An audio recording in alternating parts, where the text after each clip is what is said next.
Meus queridos irmãos, meus queridos amigos espíritas, meus queridos irmãos da internet, que Jesus, o benfeitor de nossas vidas, nos envolva nesse instante.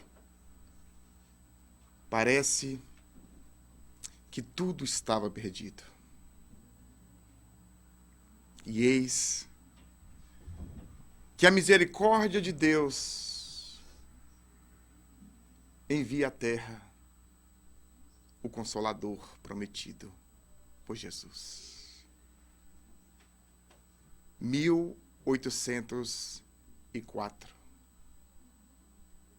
Nascia na Rua Sala de número 76, em Lyon, Hippolyte Léon Denisard Rivail. O homem que iria modificar o pensamento da criatura humana. O homem que iria ajudar a rasgar os horizontes espirituais da criatura humana na Terra. Ainda com 12 anos de idade, ele é mandado pelos seus pais para o colégio, o pai da pedagogia moderna, o homem que modificou a forma de pensar, de ensinar, com seus conceitos evoluídos em relação à educação.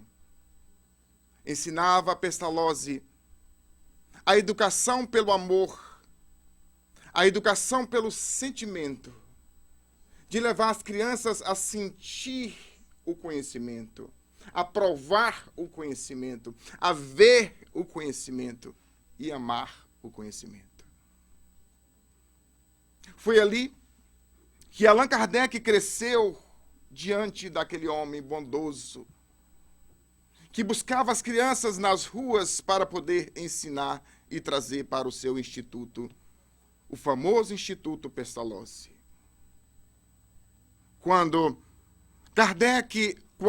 Hippolyte chega agora com seus 19 anos de idade, Hippolyte agora vai em rumo à França, a moderna França, Paris, dos grandes intelectuais, das pessoas mais ricas, poderosas do mundo.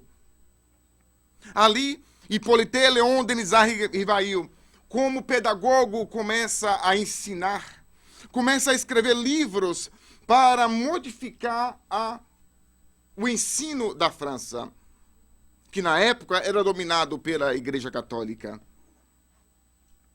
Então ele começa a escrever esses livros, a espalhar e a ficar famoso no meio do ensino público. Mas não só no meio do ensino, mas na área científica, no estudo do magnetismo, do mesmerismo. Participava de várias associações dentro de Paris, associações científicas. Daí muitos biógrafos pensar que Kardec tenha sido um cientista, mas sim foi um cientista da alma. Hippolyte Léon Denisard Rivail cresce em meio àquele intelectualismo, ao materialismo e à ortodoxia religiosa da época. Mas em meio a isso, surge na França fenômenos peculiares. Fenômenos de mesas que giravam, que se levantavam e que davam respostas. Eram fenômenos no meio social em que toda a sociedade queria participar, queria ver aqueles fenômenos. Era tão interessante os fenômenos que as mesas tomavam uma altura, levantavam até o teto. E chegando no teto, elas desciam como se fosse uma pluma e pousava-se no chão. Outras vezes, essas mesas de 3 pés, elas se levantavam até o teto e caíam violentamente no chão, para provar que não era uma ilusão óptica. As mesas, elas tomavam uma velocidade tão grande dentro dos salões que os assistentes não conseguiam acompanhar a velocidade das mesas. As mesas acompanhavam os médiuns como se fosse animal de estimação por todo o salão. As mesas, então, levantavam e com um pé, as mesas começaram a dar respostas que eram perguntadas pelos assistentes. Era uma resposta sim e uma resposta não a um toque ou a 2 toques. E assim, as pessoas iam perguntando aquelas perguntas mais difíceis. Será que eu vou casar daqui a 1 ano? Será que eu vou conseguir, será que eu vou ficar rico? Perguntas que não são feitas mais no meio espírita. Aquelas perguntas que quando nós íamos nas cartomantes que a gente fazia, não nós aqui, gente, o pessoal da casa espírita, das cartomantes, que nós, aquelas perguntas mesmas que são feitas hoje, eram feitas pelas mesas. E as mesas iam respondendo. E eles ficavam como o quê? Maravilhados com aquilo. Então as mesas, esses fenômenos começaram a ser feitos, levados para as casas familiares. Pessoas começaram a fazer esses fenômenos dentro de casa. Até que um dia, Allan Kardec ou Hippolyte Léon Denisard Rivail, com 50 anos de idade, em 1857, ele é convidado a participar desses fenômenos, para ver, para analisar esses fenômenos. Ele achava que aquilo poderia sim acontecer. Uma mesa se mover, uma cadeira se mover, pode acontecer, claro que sim.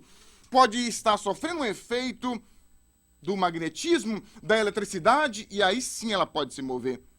Mas o que deixou o professor, o pedagogo Hippolyte Léon Denisard Rivail com a pulga de trás da orelha, era como que essa mesa conseguia dar respostas intelectuais, inteligentes.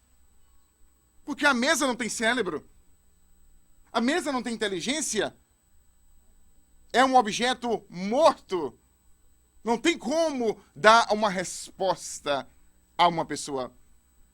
Foi então em 1855, quando ele foi convidado para esses fenômenos na casa de uma senhora, ele observando os fenômenos, ele diz, não pode ser. Tem que haver uma causa para esse efeito. Então ele agora utiliza o método que é utilizado na ciência até hoje. Todo efeito tem uma causa. Quando os astronautas, os cientistas vão buscar vida em outro planeta, o que eles buscam primeiro, gente? Se tem lá. O que tem lá? Água. Se tem água, tem vida. O efeito. Então, Allan Kardec queria saber a causa inteligente, porque a causa física ele sabia, que era o magnetismo que ele estudava. Mas a causa física ele não sabia. E ele começa agora a observar, a analisar esses fatos e descobre que quem estava movimentando aquelas mesas éramos nós quando batemos as botas. Quando morremos, quando desencarnamos, desossamos, em qualquer nome que a gente queira dar. Quando passamos para o outro lado da vida, os espíritos estavam voltando e dando respostas intelectuais, intelectivas. Kardec agora começa a analisar esses fenômenos e criar uma forma de como se comunicar com esses espíritos de uma forma mais eficaz e mais rápida.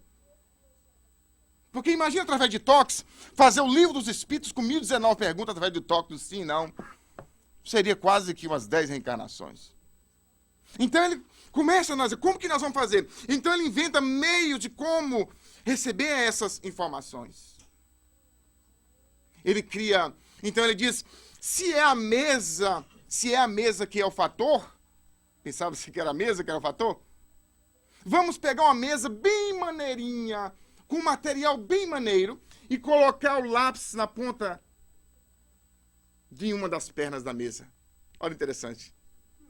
A mesa movia e ia formando as frases, mas só que era muito lento o processo. Kardec então pensa, então vamos fazer o seguinte, vamos pegar uma mesa pequena e colocar um lápis no meio. A mesa pequena e o lápis no meio, através do processo do efeito físico, dos médios doando, a cadeirinha, a mesinha se movia e ia respondendo. Mas não estava bom, não estava rápido o processo. Ele pega uma prancheta e coloca o lápis na prancheta. A prancheta se movia, mas não estava bom ainda. Então ele pega uma cesta de bico, a tão famosa cesta de bico. A famosa cesta de bico que o Espírito da Verdade apontou que ele seria, que ele era o que era escolhido para trabalhar, para codificar, para nos trazer a codificação espírita. Na ponta da cesta de bico ele colocava um lápis. As pessoas pregavam na cesta e o lápis na ponta se movia e ia formando frases, as respostas para eles. Mas aí não estava feito, não estava bom ainda, gente. Era muito demorado o processo. Kardec, então, ele descobre que se o médium pegasse o lápis com a mão, ele poderia escrever. Criou-se a psicografia. Psicoalmografia de escrever. O médium agora pegava o lápis com a mão, o espírito agora tomava do braço do médium através da psicografia mecânica. O médium ficava inconsciente. Os espíritos tomavam a mão e escrevendo e dava as respostas que ele queria. Como acontecia com o Chico Xavier muitas vezes. De psicografar 2 idiomas diferentes nos 2 braços. Psicografia mecânica.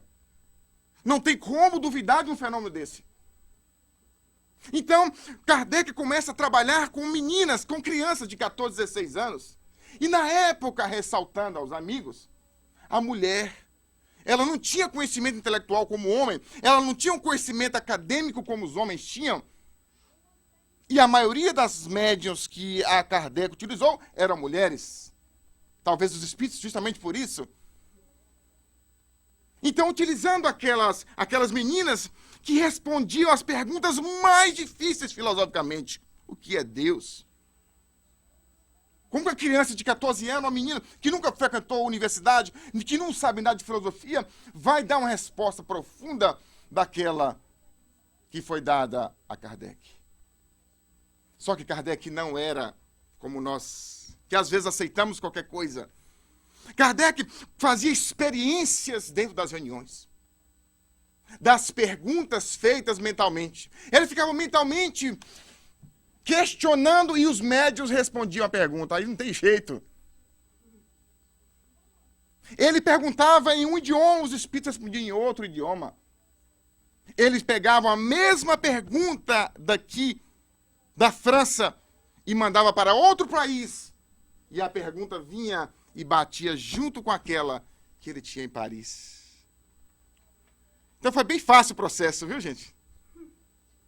Ele então foi pegando essas perguntas e respostas, analisando e foi catalogando ou codificando, organizando, qualquer nome que a gente queira dar.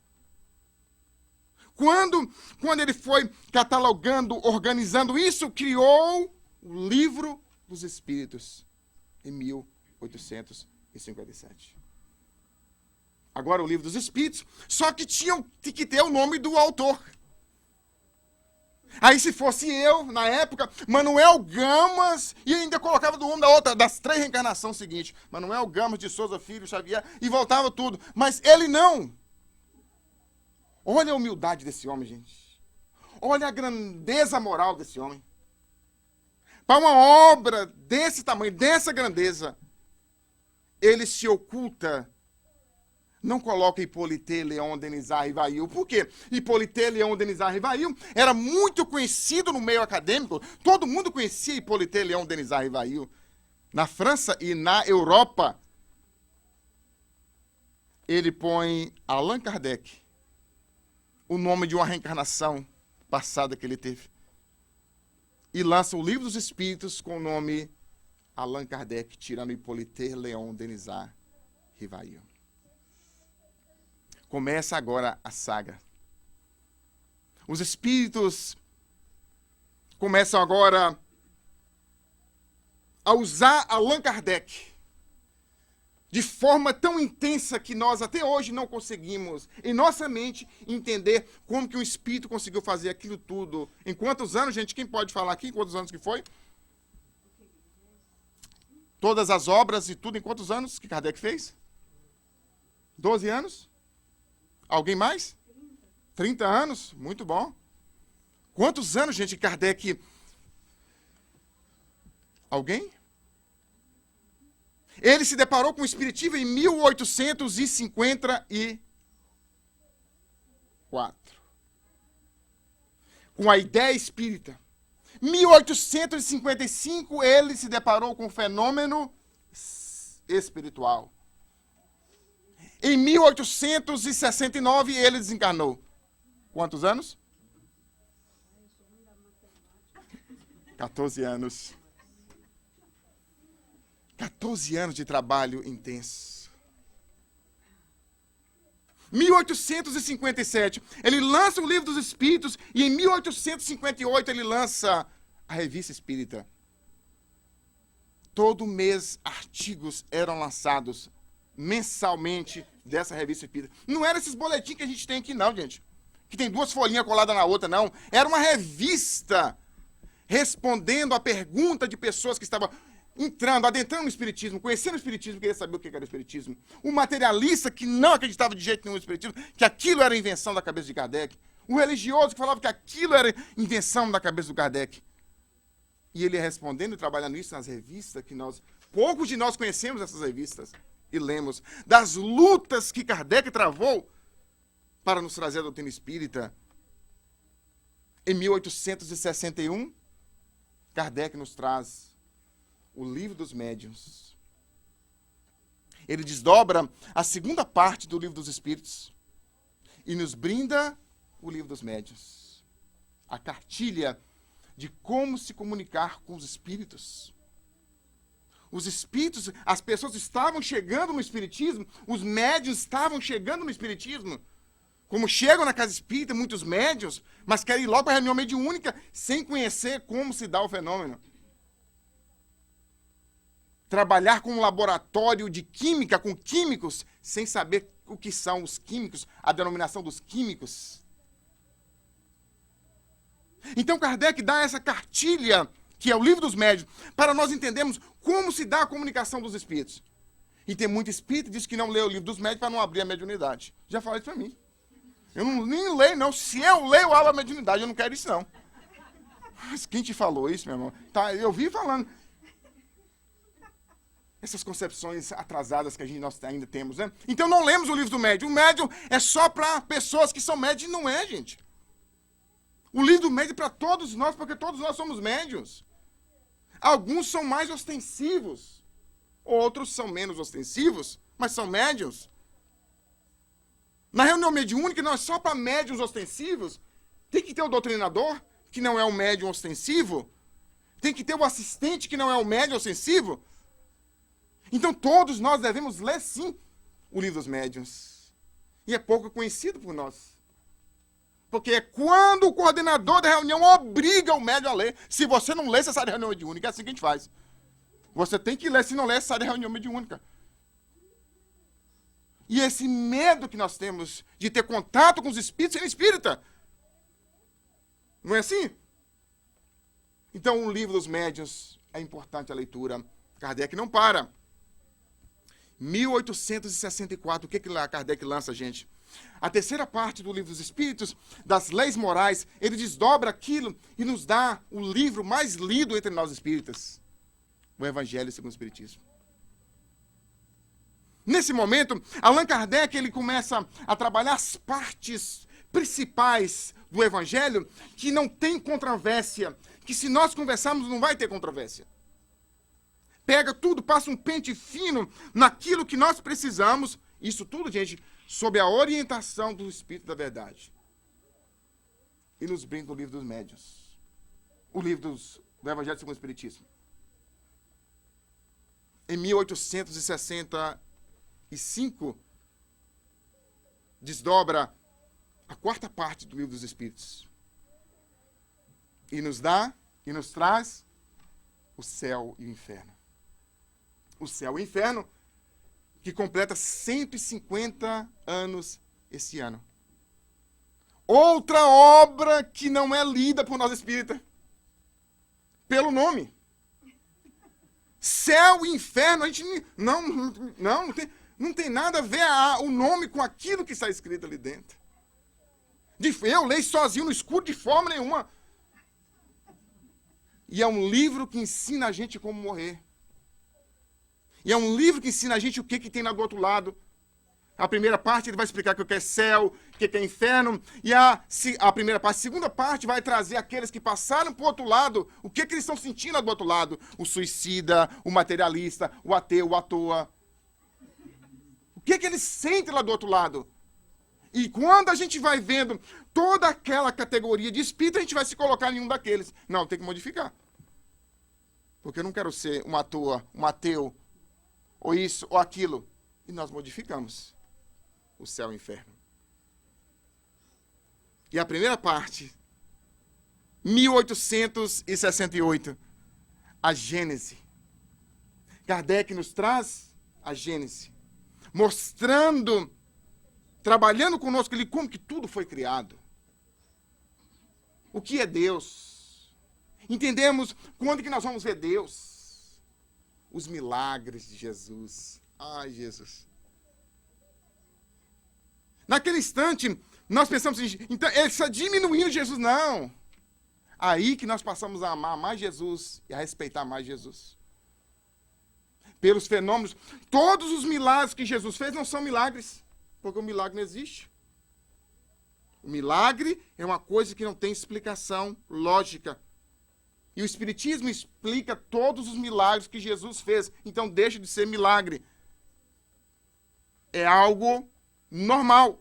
Todos os milagres que Jesus fez, as pessoas fizeram, afirma Kardec, que as pessoas fizeram antes de Jesus e depois de Jesus.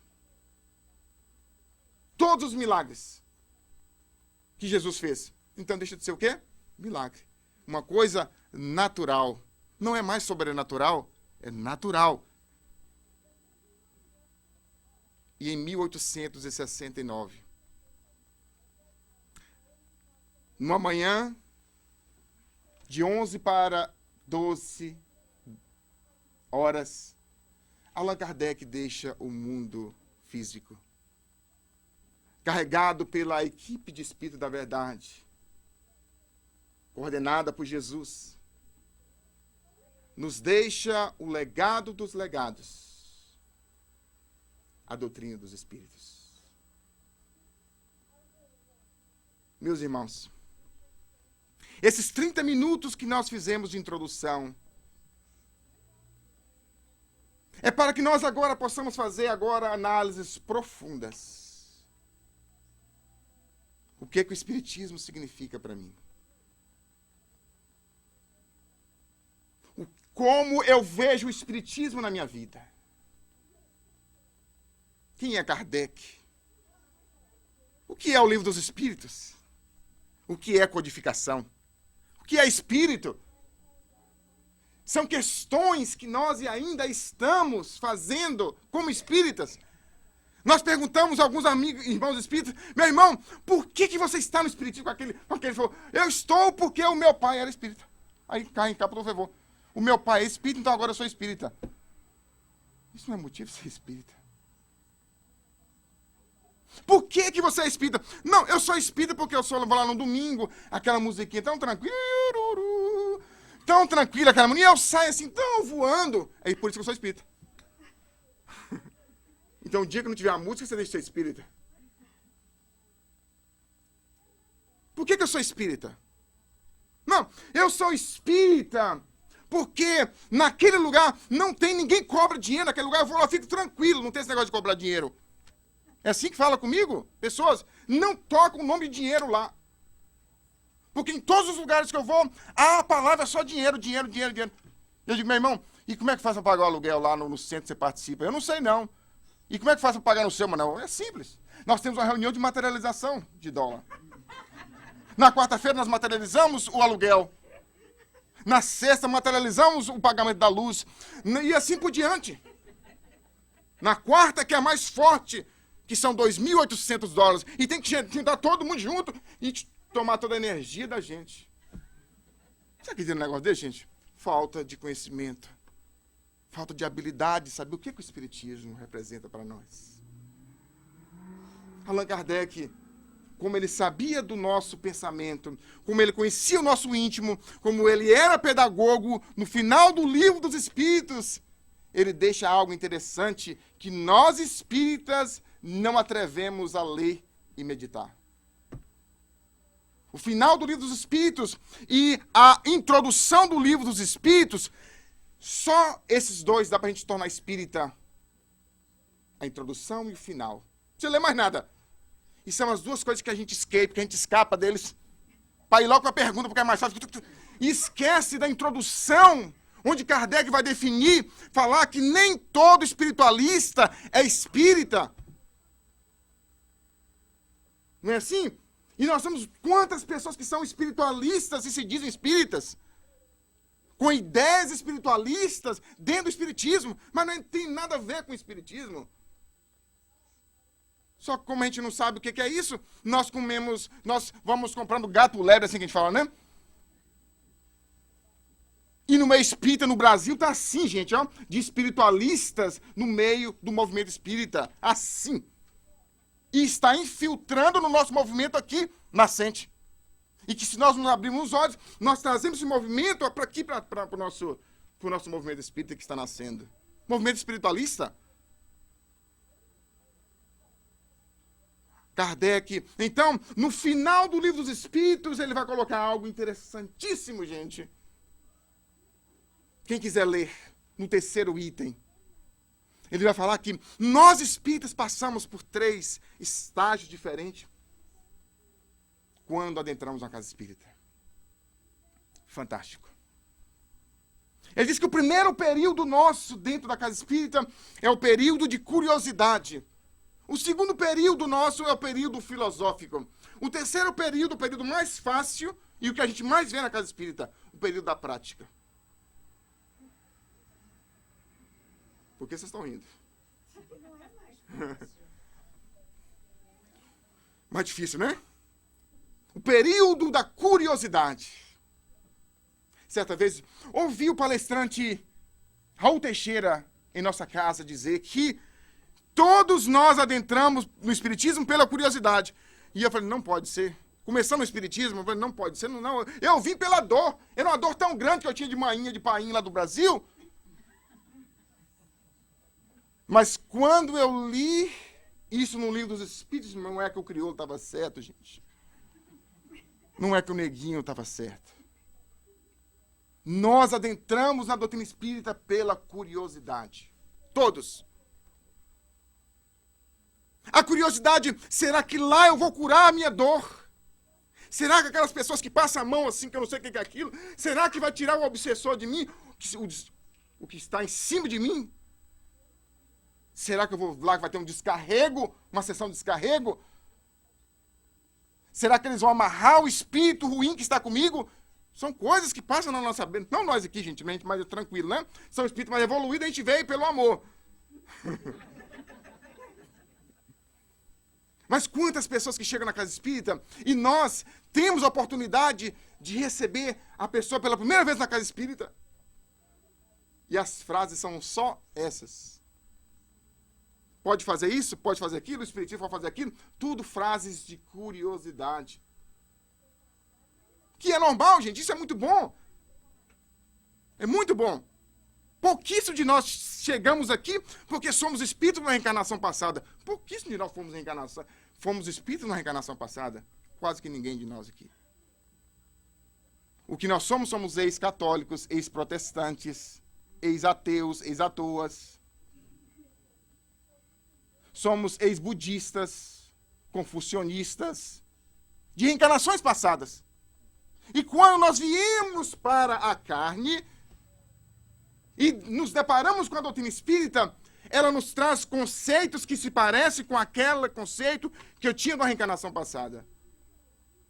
conceitos filosóficos do budismo, que fala da reencarnação,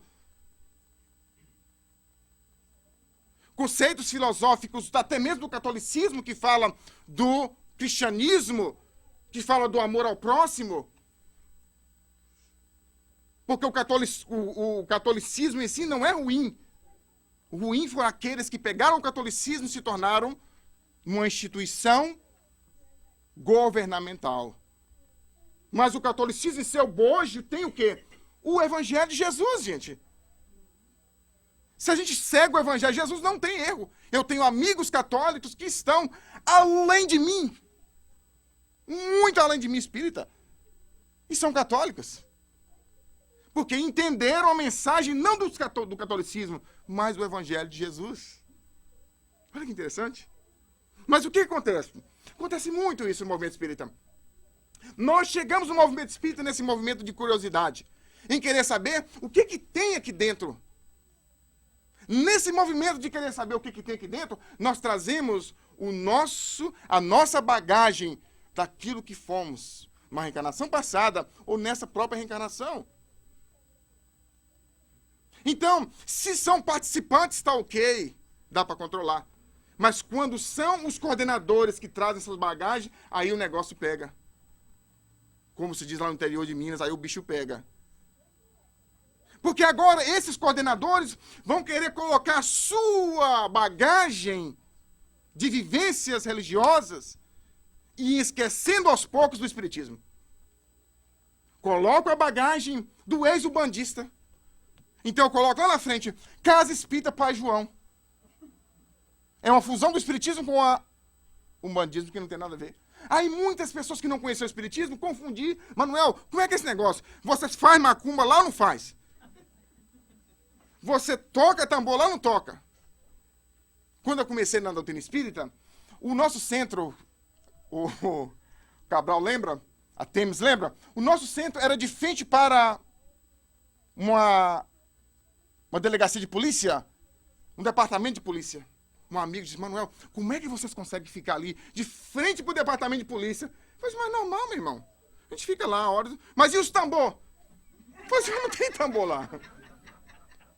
Ele pensava que a gente batia tambor, que tinha tambor. Que são movimentos afro-brasileiros que estão no Brasil. Mas só que tem amigos espíritas que levam isso para o espiritismo. E a gente chega na casa espírita e tem médios ainda que tem que dar passo com roupa branca. Porque a roupa branca, ela puxa energia para jogar na pessoa. Aonde que leu isso, gente? O que atrai as boas energias é o coração branco, não é a roupa branca. É a áurea branca, é o pensamento branco. É isso que atrai bons pensamentos para nós. E a gente vem para a casa espírita querendo isso. Buscando o danado do fenômeno, porque nós somos místicos. Como que nós somos místicos? E nesse buscar do fenômeno, eu esqueço do fenômeno da reforma moral, da reforma íntima, do conhecimento espírita. Eu vou buscar fenômeno. Tem espírito voando para todo lado, eu fecho o olho e abro o outro, sabe? O médico está me dando passo, eu fico assim, olhando. Será que tem alguma coisa? E eu chego e tem um cheiro diferente. Nossa, a irmã Dulce está aqui. É o cheiro de dieta. Não sei aonde que inventa isso. Certa vez cheguei na casa espírita, meus irmãos. E a pessoa, Manuel, você vai tomar passe? Claro, meu irmão, claro que se eu sou espírito inferior, tem que tomar passe. E me preparei para tomar o passe.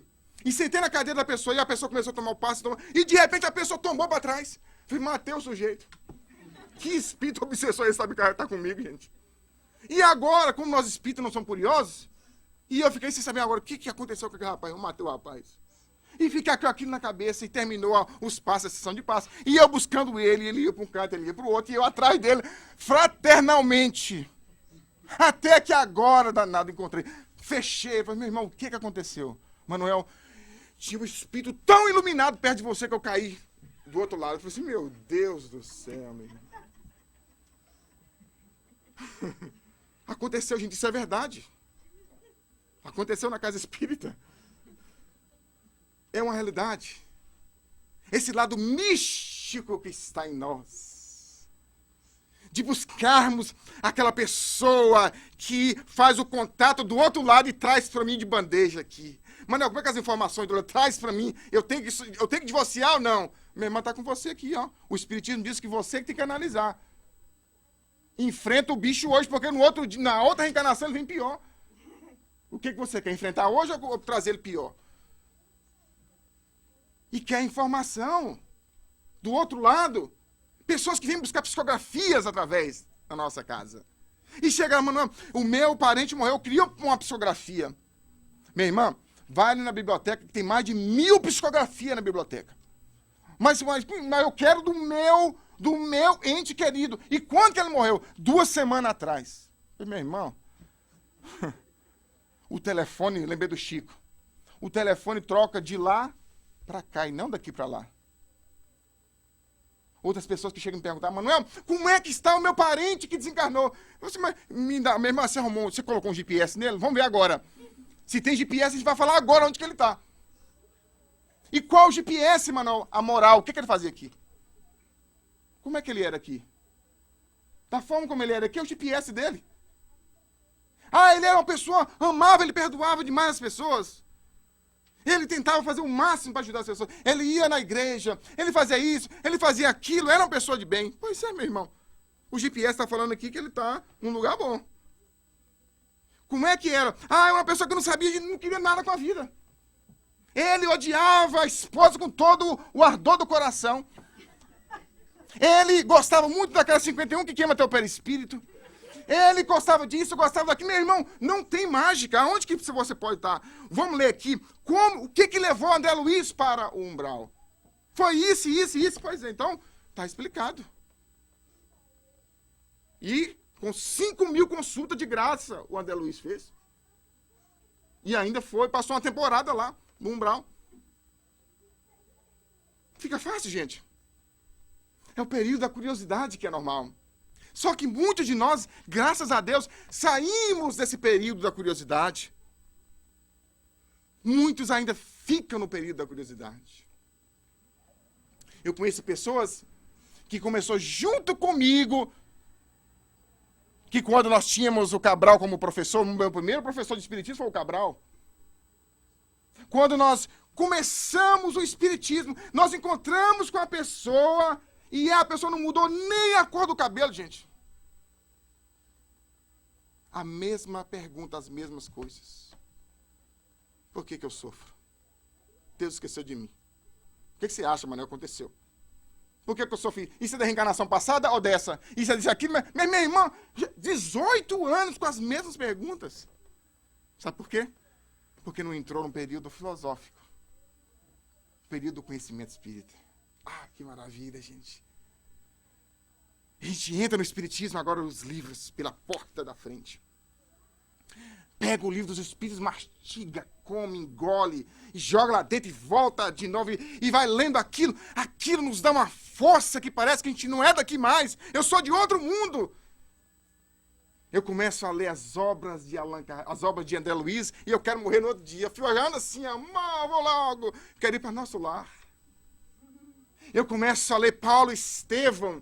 Quando eu leio Paulo Estevão, a vontade de dar cueca, dar tudo. Eu quero ir para o mundo servir a Jesus, não é assim? É tão bom, é tão maravilhoso. Quando a gente vai lendo o Evangelho segundo o Espiritismo, fora da caridade não há salvação. E eu começo a dar sopa para todo mundo na rua. Até que naquele sol lá do Brasil de 40 graus, a gente está metendo sopa nas pessoas. A gente começa a mandar aquelas roupas que a gente não quer mais, são um pouquinho rasgadinhas, a gente manda para o Brasil aqueles mulambos. Fora da caridade não há salvação. Um sapato de um, sapato de outro, uma cueca furada, e mandam sair, e a gente manda fora da caridade, não há salvação. Logo depois, acontece um fenômeno totalmente natural. Um fenômeno de transferência de responsabilidade. Um fenômeno de espelho. Um espelho se projeta à minha frente. Eu pego esse espelho e coloco nas costas do Cabral. Eu pego esse espelho e coloco à frente do peito do Marcos. Eu coloco esse espelho... Eu estou lembrando os nomes que eu lembro, gente. Na frente da Maura. Eu coloco esse espelho na frente da nossa companheira, que eu esqueci o nome. E eu vou colocando esse espelho... em Dalila, eu coloco o espelho na minha esposa, no meu patrão. E eu vou refletindo tudo aquilo que eu não quero modificar nas pessoas. Quando eu olho para Dalila, que eu me vejo, eu falo assim, Dalila você tem que modificar. Mas eu estou vendo é eu. É eu que tenho que modificar. Maura, você tem que modificar. Não, é eu que tenho que modificar. É a projeção psicológica que nós fazemos daquilo que nós não queremos transformar no íntimo. Nós projetamos no irmão da casa espírita. Nós projetamos no irmão que está conosco dentro do lar, do marido doente, da mulher doente. Nós colocamos dentro do nosso patrão, das patroas. Projetamos isso. Que é algo natural. É uma vontade tão grande de transformar o mundo exterior. Para de tomar esse 51 que queima teu perispírito. O seu perispírito vai danificar na reencarnação que vem. E eu continuo tomando o vinhozinho. Mas o vinho não tem um teor alcoólico muito grande. Você está tomando 51, eu estou tomando vinho. Então a pessoa tem que parar de tomar 51, mas eu continuo.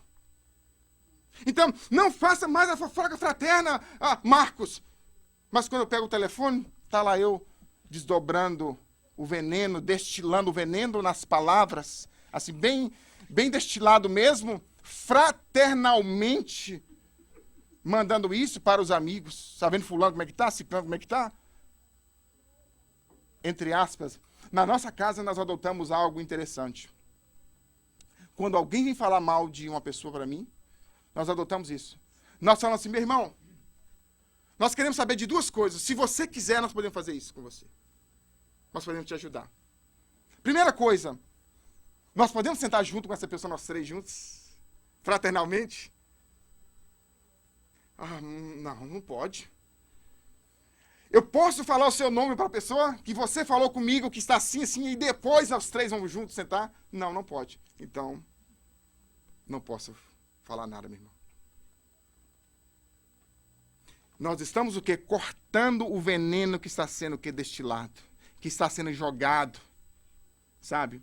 Quando nós estudamos o livro dos Espíritos, no capítulo 12, no duelo, na vingança, os Espíritos dizem que não tem vingança maior do que aquela que nós chegamos por trás, sem a pessoa saber, falando, olha, a Maura não vai não, que Alice não confia não.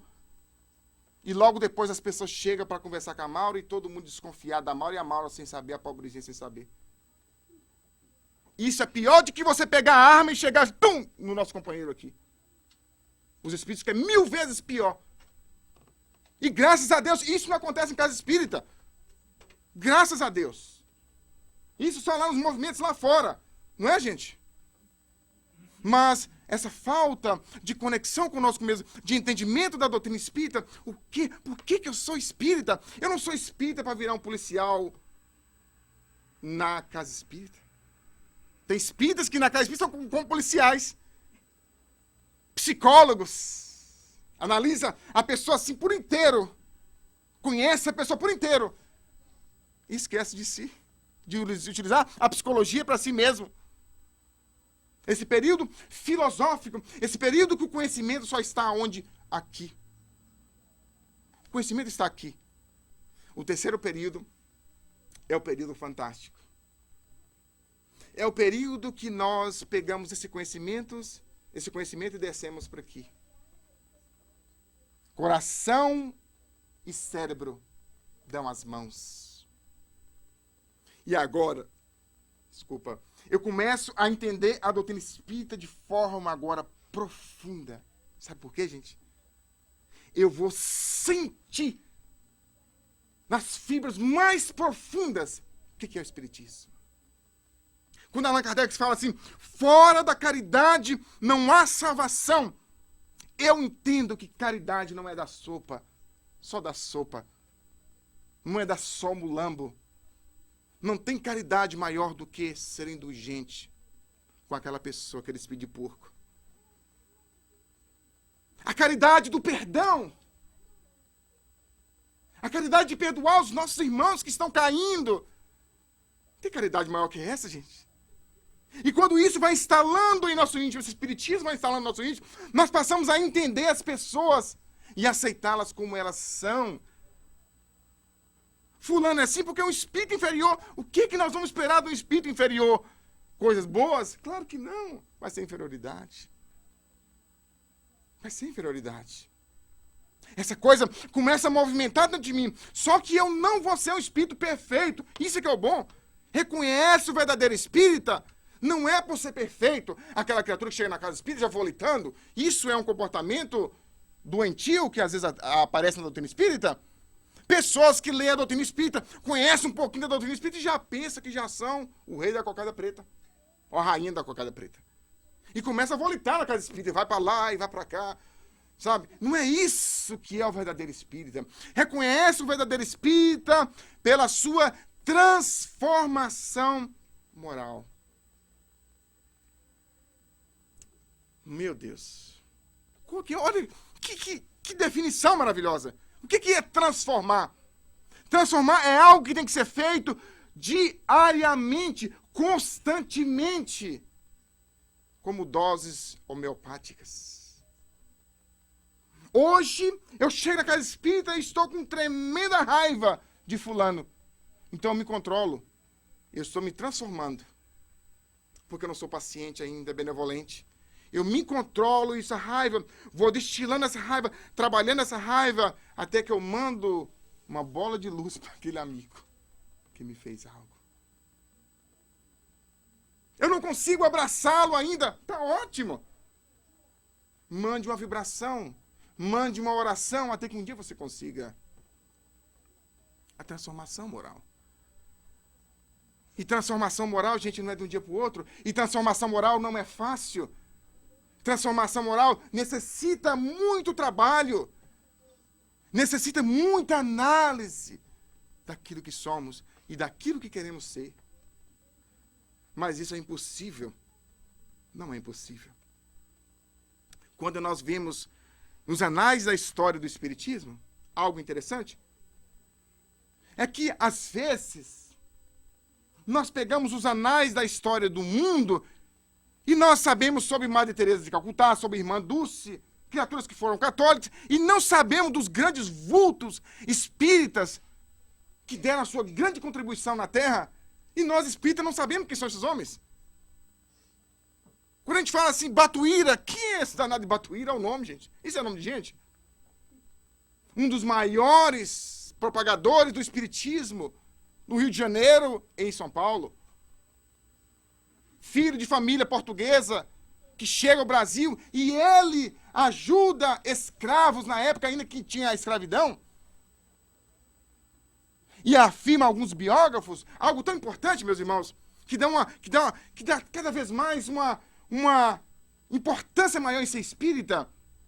Eles contam que a Constituição do Brasil, ela teve uma influência muito forte do movimento espírita, dos espíritas, porque os espíritas da época eram os intelectuais, os que participavam dos partidos liberais, o que era contra a escravidão. E nós vemos na Constituição brasileira algo interessante, o respeito a todas as religiões. Parece que é uma coincidência, né? Que nós espíritas somos do mesmo jeito. A influência do movimento espírita, desses homens dessa época, na formação da Constituição brasileira e na liberação dos escravos no Brasil. Batuíra foi um desses. Podemos, quando vamos para São Paulo, vamos encontrar com Caibá Schutter, um grande homem que trouxe a doutrina espírita, entendeu a doutrina espírita e pregou a doutrina espírita para todos os lados, através do rádio, através dos jornais. Afirma que ele saía pelas ruas distribuindo jornais para todo mundo. Todas as pessoas. Mas pouquíssimo nós sabemos que esse homem, Adolfo Bezerra de Menezes, o médico dos pobres, é o mais conhecido entre nós, porque ainda está muito atuando no movimento espírita, que ajudou na unificação do movimento espírita no Brasil. Não só isso, mas que cuidou de várias pessoas, de várias criaturas, entendeu a doutrina espírita, colocou a doutrina espírita no coração, e pregou a doutrina espírita através do comportamento. José Petitinga, na Bahia, que ajudou a fundar a Federação Espírita da Bahia. Mas esses homens não só participavam do movimento espírita, na formação desses movimentos espíritas, mas também no movimento da caridade, do amor ao próximo e da renúncia de si mesmo pela doutrina dos espíritos. E na terra das alterosas, que eu acho que quase todos nós aqui somos, das Minas Gerais, 4 grandes homens se levantaram pelo espiritismo. Um deles, Eurípides Barçanufo, conhecido como se fosse, narrado como se fosse um dos espíritos mais evoluídos que já pisou na Terra. Da sua doçura, do seu trato com as pessoas, da sua evolução moral, do seu respeito para com as pessoas e para com o espiritismo. Também vemos Jerônimo Mendonça, o gigante deitado que todos conhecemos. Jerônimo Mendonça, que escreveu 6 livros, 5 livros e 1 livro ajudado por outra pessoa. Abriu 3 centros espíritas. Só que esse Jerônimo Mendonça, meus irmãos, não era uma pessoa normal como nós. Jerônimo Mendonça, ele tinha uma doença, que essa doença paralisou todos os seus movimentos do corpo. E ele vivia deitado numa cama e não podia mover nada. Afirmava, perguntava, Jerônimo, qual a sua maior felicidade? É mover de um canto para outro. Porque vivia numa posição só, todos os dias. Por 35 anos nessa posição. Só que Jerônimo Mendonça, ele provou que o espiritismo modificou o seu íntimo, tocou o seu íntimo, e através da dor, ele pregou o espiritismo. Saía por todo o Brasil pregando o espiritismo. Imagina um negócio desse. Certa vez a sua mãe chegou para ele e disse, Jerônimo, de todos os filhos que eu tenho, você é o aleijado e o único que não para em casa. Ele disse, porque mamãe, eu sou aleijado fisicamente, mas não sou aleijado da alma. Que profundo isso, gente. Quantas que são as pessoas que estão dentro do movimento espírita e aleijados da alma? Que ainda não conseguem caminhar firme na doutrina espírita, que ainda estão nos mesmos conceitos, que ainda estão na mesma caverna que Lázaro estava adormecido, que Jesus buscou. Todos os dias, eu faço essa analogia, quando eu venho para a casa espírita, é como se eu estivesse dentro daquela tumba que Lázaro estava e Jesus chamando, levanta, Manuel, levanta, Manuel. E às vezes eu insisto em não levantar. E quantos de nós estamos nessa posição? Chico Xavier, o apóstolo da humildade, que encantou todo o Brasil, que encantou todos os brasileiros com a sua humildade. No seu enterro foram pessoas mais católicas do que espíritas. O homem que não tinha religião. O espírito evoluído é assim, gente, não tem religião não. Nós aqui denominamos, ele é espírita. Madre Teresa de Calcutá, ele é católica, não tem religião esse povo. A religião deles é o amor. É a prática do amor, a religião deles. Cícero Pereira, pouquíssimo conhecido no meio espírita, mas que nós mineiros conhecemos muito bem a biografia desse Cícero Pereira, que ajudou muito no movimento espírita em Minas Gerais. Um homem simples, com um conhecimento profundo, que afirmam os biógrafos, ele que ajudou Chico muitas vezes na juventude, Chico com a mediunidade na juventude, e ele